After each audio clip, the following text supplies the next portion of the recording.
aqui de ler a palavra. Bendito seja o teu santo nome, Deus. Pai, eu peço, Senhor, nesse exato momento que o Senhor Deus, Pai, traz a revelação da tua palavra nessa noite, da forma que o Senhor Deus quer falar, do jeito que o Senhor Deus deseja falar sobre as nossas vidas. Traz a revelação desta palavra, Senhor. Que essa palavra venha ficar nos nossos corações. Que essa palavra, Senhor, venha ficar no coração da tua igreja. Pai, eu creio que tudo provém do Senhor, como diz a tua palavra. Então, a buscar a direção da palavra nessa noite, eu creio que o Senhor Deus entregou esta, Pai, para a tua igreja, para a vida dos teus filhos, para aqueles que estão, meu Pai, em casa agora acompanhando esse culto, para aqueles, meu Pai, que estão buscando o Senhor através, Pai, em casa, que o Senhor Deus também venha falar com eles, derramar a tua presença, derramar a tua unção, abençoar eles cada dia mais, com o teu Espírito Santo, com a tua graça, com o teu poder. Fala conosco em nome do Pai, do Filho e do Espírito Santo de Deus. Amém? E graças a Deus.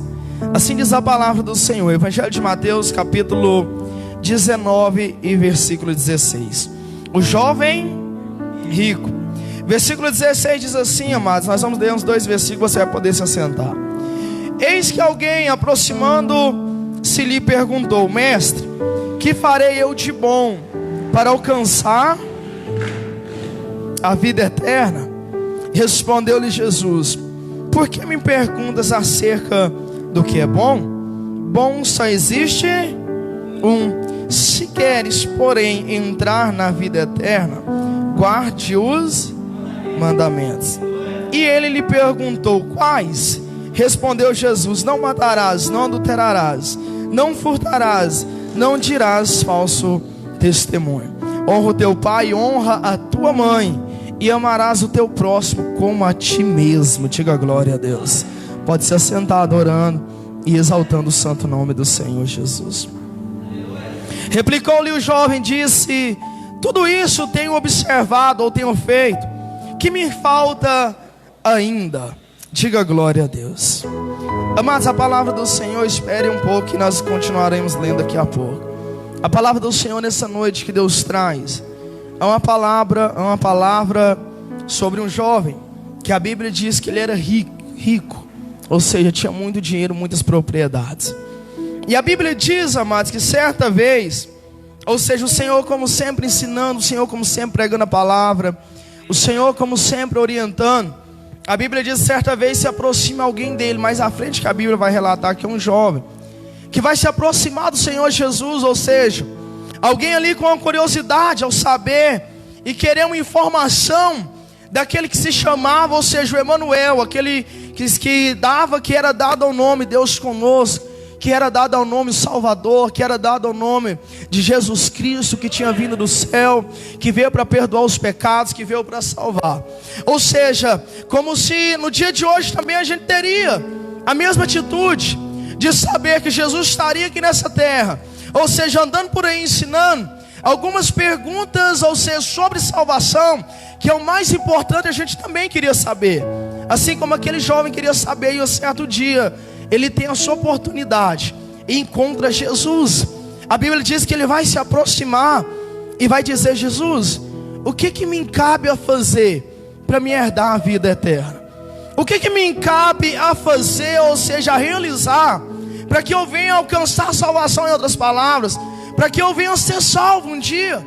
Em outras palavras, eu creio que aquele jovem perguntava, porque em todos os momentos ele via Jesus pregando sobre salvação. Em todos os momentos ele via Jesus curando, mas sempre fechava ali a palavra com a palavra de salvação. Porque o maior foco de Jesus hoje na igreja não é só transformar a vida, não é curar, o maior foco é salvar a igreja. Como a irmã leu aqui, o que adianta ganhar o mundo inteiro e perder a sua própria vida depois?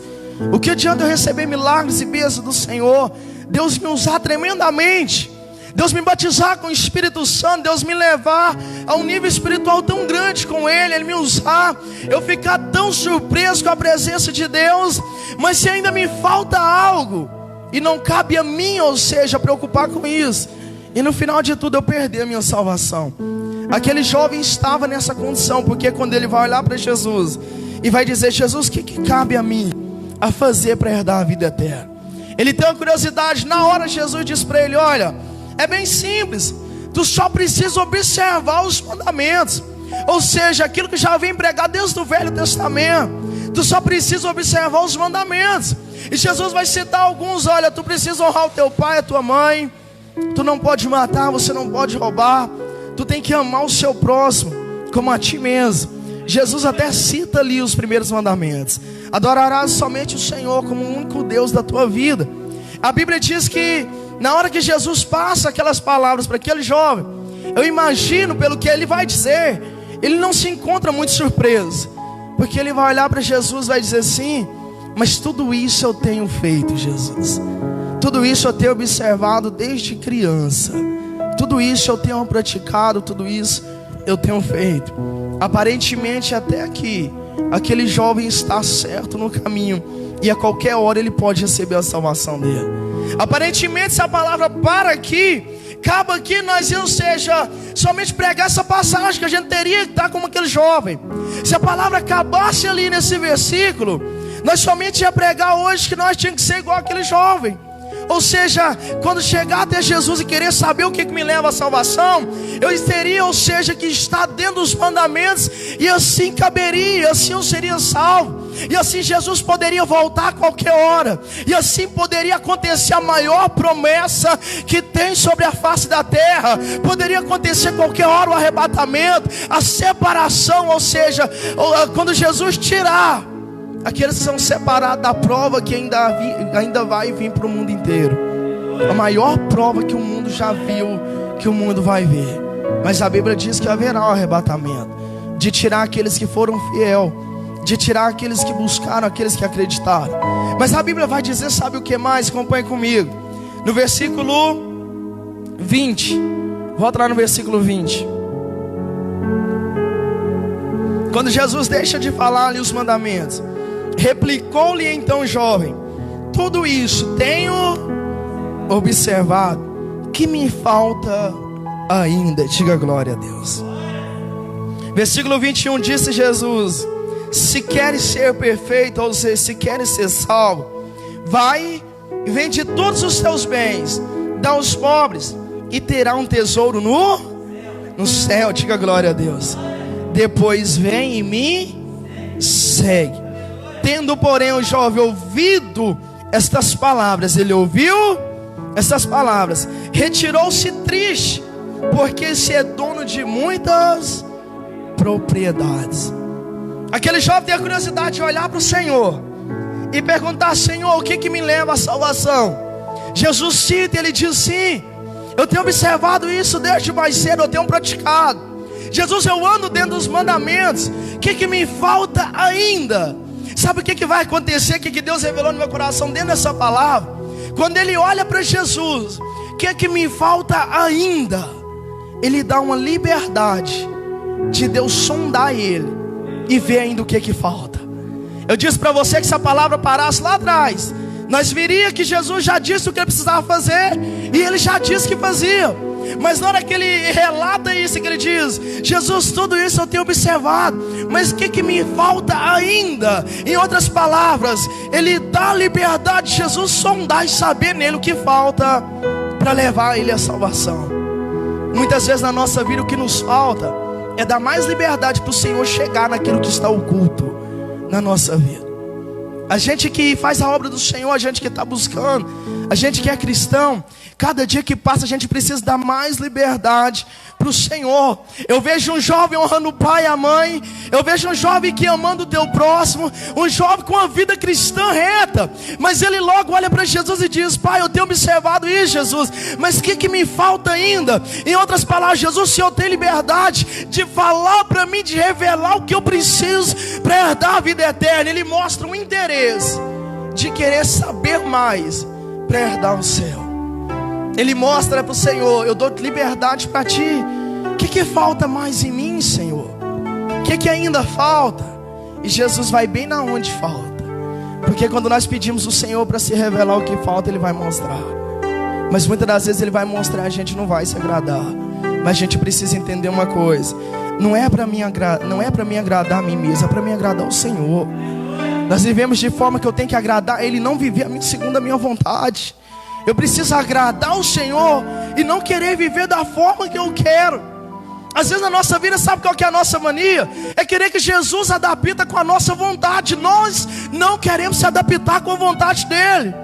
Em outras palavras, Jesus, o Senhor tem que acostumar comigo assim. Eu tenho que fazer assim, assim que eu vou ser salvo. E Jesus está mostrando para aquele jovem: não é assim. Você tem andado uma certa parte, mas não é do teu jeito, da tua maneira. Jesus vai bem na onde ele precisa para alcançar a salvação. E Jesus vai olhar para ele e vai dizer assim, olha, no versículo 21, disse-lhe Jesus: se queres ser perfeito, ou se quer a salvação, vai, vende os teus bens, dá aos pobres, e terás um tesouro no céu. Depois vem e me segue. Diga glória a Deus. Aparentemente nós vamos pensar: para ganhar a salvação é só eu vender tudo que eu tenho. Se eu já amar o próximo, se eu já honrar o pai e a mãe, se eu adorar somente a Deus, se eu aceitei Jesus na minha vida como um cristão, se tornei um cristão e se aceitei Jesus, só falta então vender os meus bens e seguir Jesus. Ou seja, mas não era isso que Jesus estava querendo dizer para ele. Não era bem isso que Jesus estava querendo deixar a mensagem para nós: que se eu vender o meu carro, a minha casa, dar aos pobres e seguir Ele, é minha salvação. Quando ele disse: Jesus, o que me falta ainda? Ele estava dando uma liberdade para Jesus sondar e ver aonde estava o erro no coração dele.